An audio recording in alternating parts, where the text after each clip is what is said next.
Hello students, कैसे हो सब लोग? ठीक हो? चलो आज 7 चैप्टर शुरू करते हैं। 6 चैप्टर तक हमारा कंप्लीट हो गया है मानवता फर्स्ट आर। इसकी एक पीडीएफ जो है वो बची है, वो मैं आप लोगों को भेज दूंगी।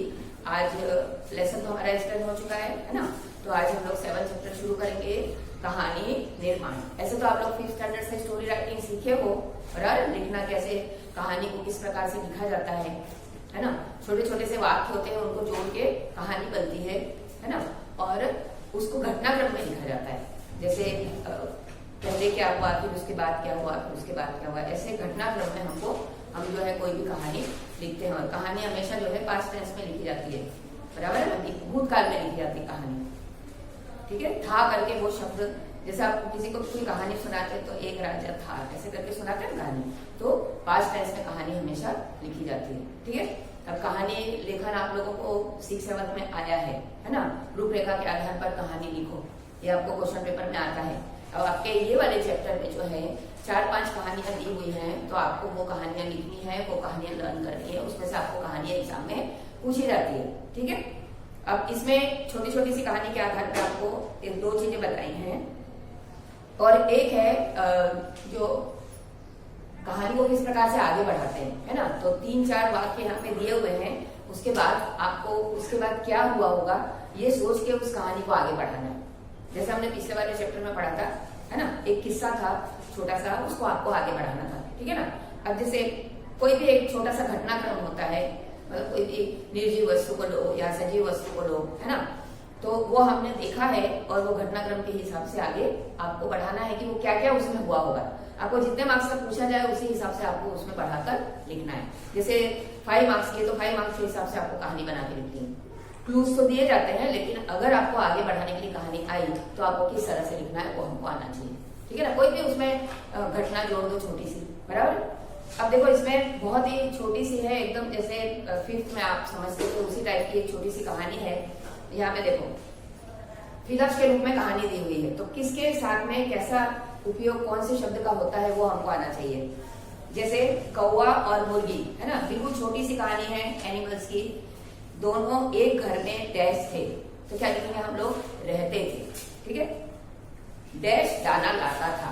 अब ये मुर्गी स्त्रीलिंग है, तो क्या हम लिखना पड़ेगा हमको, कौवा, है ना। कौवा दाना लाता था, डैश भी दाना लाती थी, है ना। तो क्या आएगा, मुर्गी।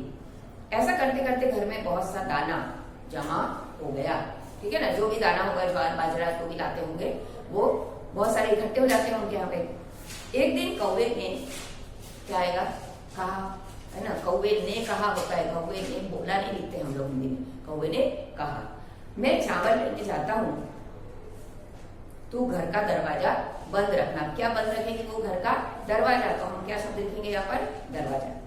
नहीं तो कोई दाने ले जाएगा, है ना। हमने इतने सारे दाने इकट्ठे किए हैं, तो कोई भी पशु आके या कोई भी पक्षी आके जो हमारे दाने सारे ले जाएगा। यहाँ तक समझ में आया? चलो आगे। थोड़ी देर बाद क्या होता है, अब कौवा तो चला जाता है चावल के दाने लेते मुर्गी को छोड़कर, है ना। तब उसके थोड़ी देर के बाद में क्या होता है, वहां पे घोड़ा जो है आता है, ठीक है ना। घोड़ा आया। अब घोड़ा जो है आकर उसने कहा, मुर्गी मुर्गी दरवाजा खोल, ठीक है ना। मुर्गी से क्या कहता है, दरवाजा खोल। घोड़ा बाहर आके खड़ा हो जाता है, कहता है कि मुर्गी दरवाजा खोल, मुझे दाना दे। मुर्गी ने कहा, नहीं नहीं, मैं दाना डैश दाना नहीं दूंगी। क्यों नहीं दूंगी, क्योंकि वो मना करके गया था, ठीक है। तब उसके बाद घोड़े ने कहा, मुर्गी मुझे दाना दे, मुझे बहुत भूख लगी है। डैश लगी है तो क्या होगा, भूख लगी है, ठीक है। मुर्गी को दया आ गई, उसने सारे दाने घोड़े को दे दिए, जबकि उसको कौवा मना करके जाता है कि अपने दाने की रखवाली करना, किसी को मत देना। तो सारे दाने जो है घोड़े को खिला देती है। अब फिर बोले लेता है। अब वह सोचने लगी, कौवा दाना मांगेगा तो मैं कहाँ से दूंगी, बराबर है।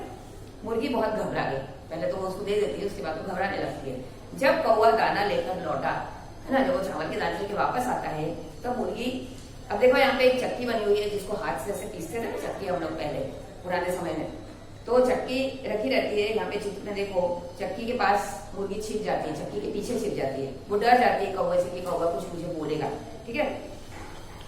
फिर कौवे ने आवाज लगाई, मुर्गी कहाँ है तू, डर के मारे मुर्गी चुप बैठ जाती है, वहां पे कुछ नहीं बोलती है, वह एक आवाज भी नहीं निकाली, बिल्कुल चुपचाप। देखो चित्र में यहाँ पर पीछे छुप के बैठ गई है।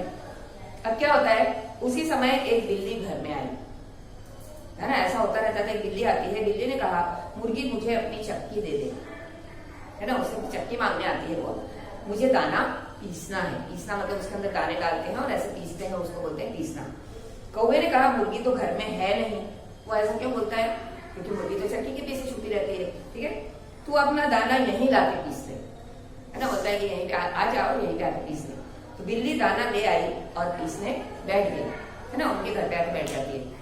बिल्ली ने दाना चक्की में डाला तो मुर्गी क्या करती है, मुर्गी पीछे बैठी रहती है, वो फटाफट खा जाती है सारा दाना।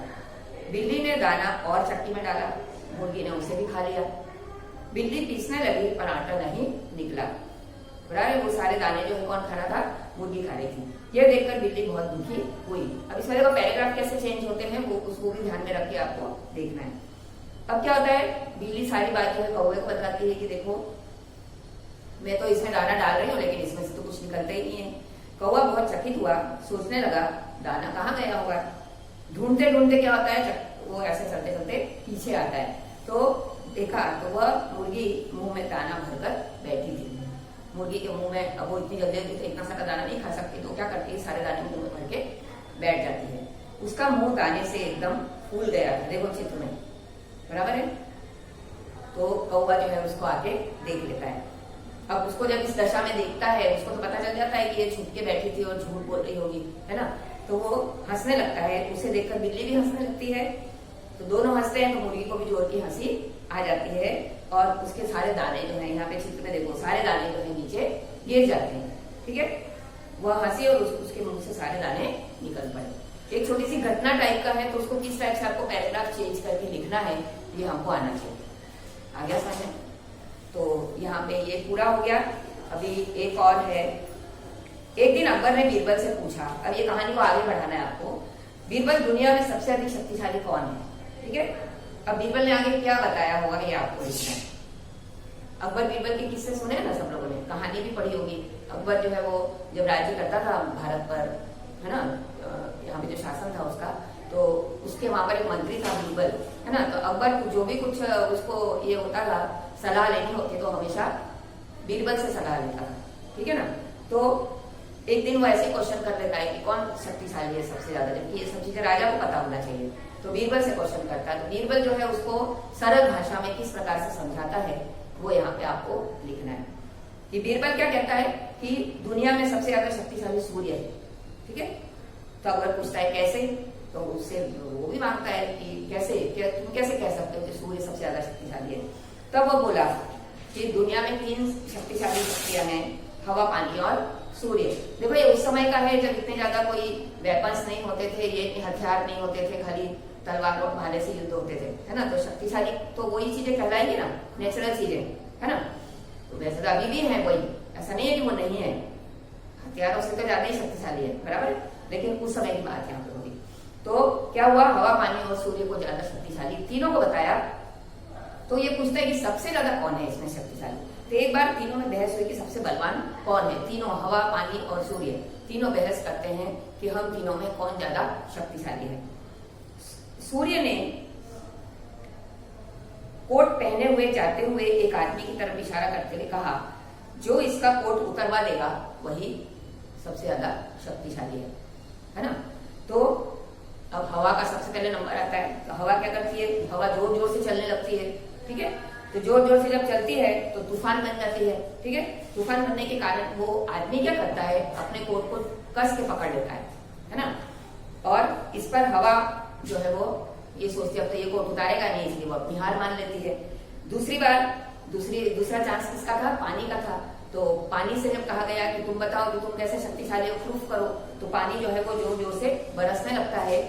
तो वो आदमी क्या करता है, पेड़ की छाया में जाकर खड़ा हो जाता है कि भाई मुझे पानी, जब पानी कम हो जाएगा तब मैं यहाँ से चला जाऊंगा।